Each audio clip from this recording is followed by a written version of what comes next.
Bismillahirrahmanirrahim. Assalamualaikum warahmatullahi wabarakatuh.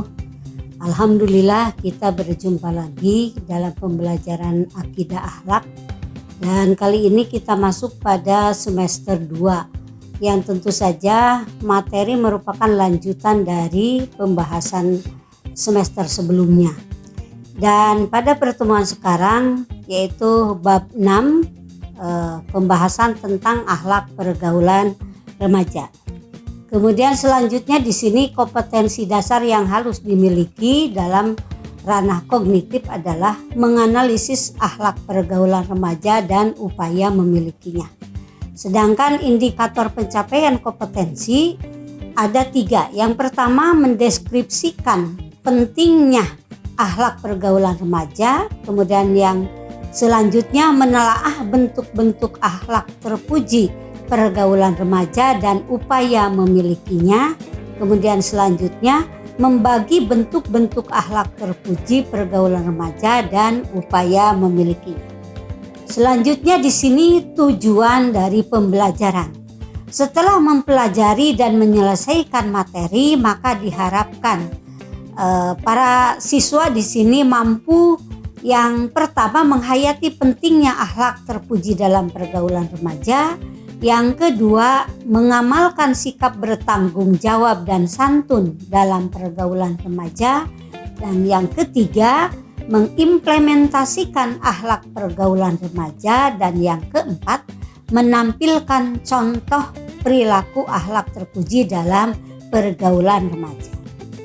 Baik, sebelum kita masuk pada pembahasan inti, ada 3 kata di sini yang menjadi kunci. Yang pertama adalah kata akhlak, kemudian yang kedua kata pergaulan, dan yang ketiga adalah kata remaja.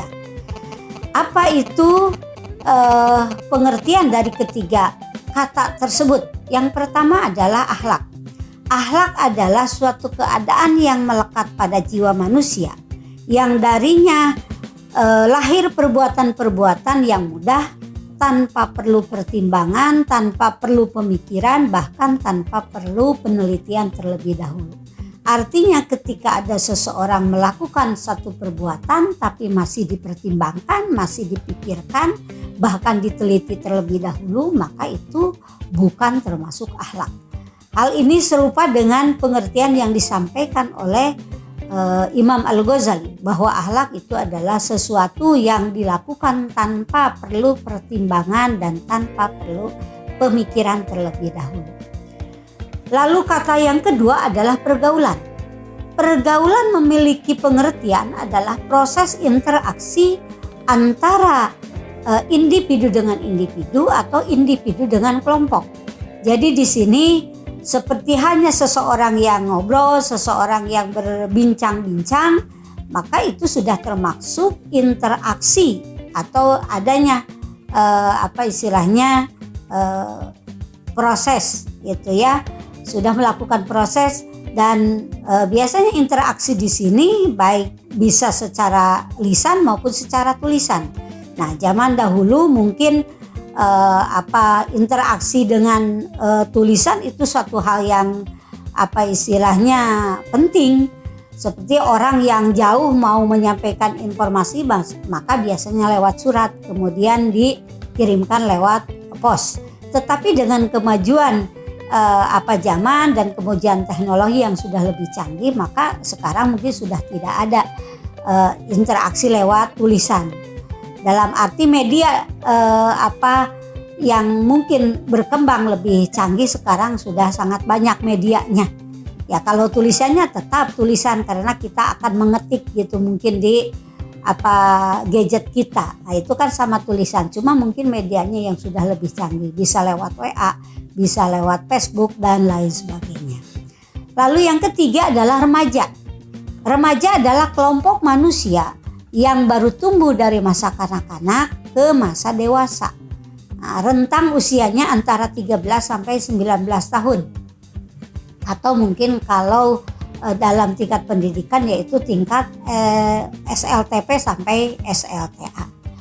Next, di sini untuk secara garis besar bisa digambarkan tentang pembahasan akhlak pergaulan remaja dalam peta konsep.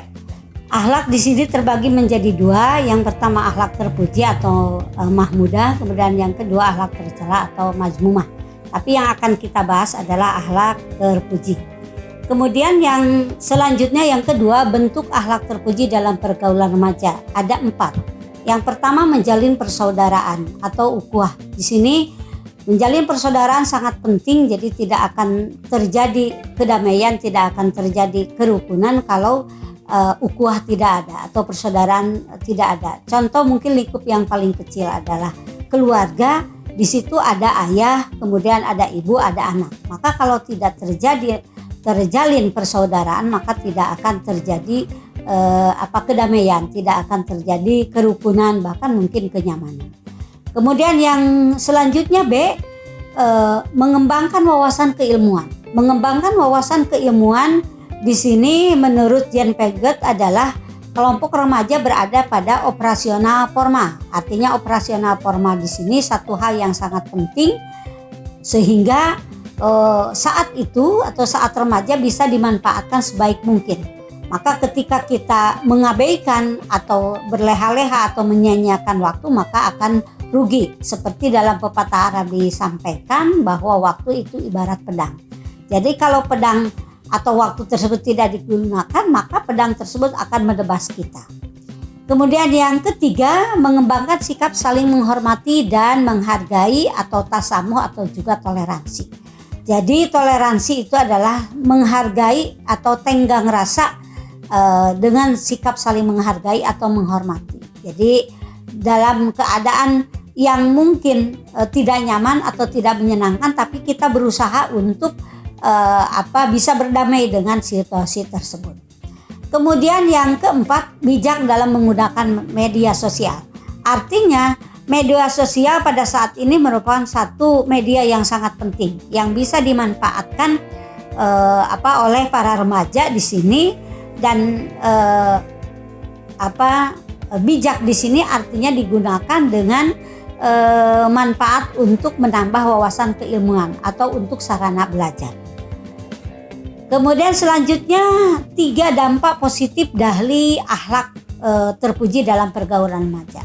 Nah, dampak positif atau akibat yang pertama adalah menumbuhkan sikap arif dan bijaksana. Sikap arif dan bijaksana di sini dapat tergambar ketika seorang remaja bertindak sesuai dengan norma, dengan aturan, baik aturan di sini hukum maupun aturan agama di sini. Selanjutnya yang kedua, menumbuhkan sikap mandiri. Sikap mandiri di sini artinya tidak bergantung kepada orang lain.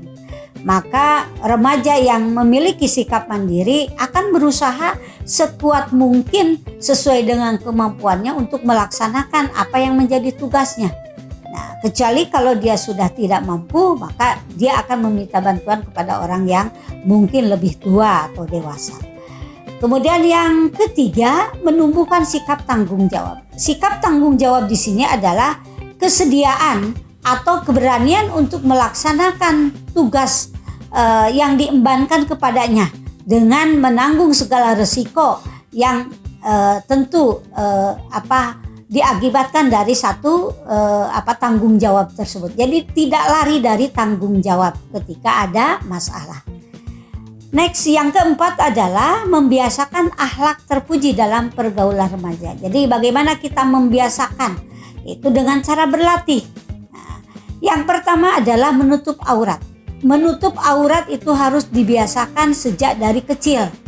Itu tidak ada pengecualian. Tidak hanya khusus untuk remaja putri saja, tapi remaja putra juga di sini tetap sama-sama harus bisa atau membiasakan menutup aurat. Walaupun memang ada perbedaan antara aurat anak perempuan dengan aurat anak laki-laki. Kalau anak perempuan itu adalah seluruh tubuh kecuali muka dan telapak tangan. Kalau anak laki-laki adalah mulai dari pusar sampai lutut. Nah, tetapi tentu dalam norma-norma kehidupan bermasyarakat di sini kita harus tetap istilahnya mengikutinya. Jadi tidak identik karena anak laki-laki batasan auratnya sampai situ, jadi dia istilahnya keluar atau bertemu dengan orang lain ya tidak memakai pakaian sebagaimana mestinya, ya, tidak seperti itu. Jadi kita tetap harus mengikuti budaya, harus tetap mengikuti kebiasaan ya, norma-norma yang ada dalam kehidupan kita. Kemudian yang kedua atau B yaitu menjauhi perbuatan zina. Nah, pergaulan antara laki-laki dan perempuan itu diperbolehkan sampai pada batas yang tidak membuka peluang untuk adanya perbuatan dosa. Nah, artinya di sini seperti mungkin tergambar dalam Al-Quran surat Al-Hujurat ayat 13, kalau tidak salah di situ digambarkan bahwa Allah menciptakan laki-laki dan perempuan untuk saling mengenal. Jadi menciptakan manusia beraneka ragam atau berbeda-beda, baik dari suku, dari juga agama, maka di situ untuk saling mengenal atau ta'aruf. Nah, di sini dalam Islam ya tentu saja kita harus menjaga kesucian dalam pergaulan, dan ya nilai-nilai kesucian harus dijunjung tinggi oleh para remaja agar kita tidak itu tadi terjerembab, mungkin terjatuh pada perbuatan dosa. Kemudian yang ketiga, mengajak untuk berbuat kebaikan. Nah, mengajak untuk berbuat kebaikan itu bisa dengan berbagai cara.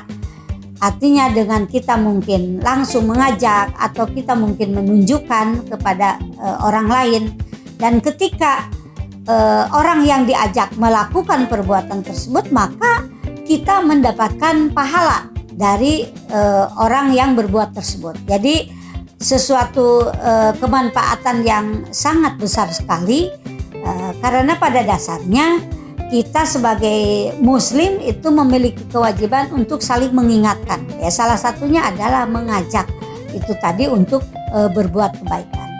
Nah, itu saja mungkin yang Ibu sampaikan pada hari ini untuk materi pembelajaran. Terima kasih. Mudah-mudahan kita selalu dalam keadaan baik dan sehat. Alhamdulillahirabbil alamin. Ibu ucapkan Assalamualaikum warahmatullahi wabarakatuh.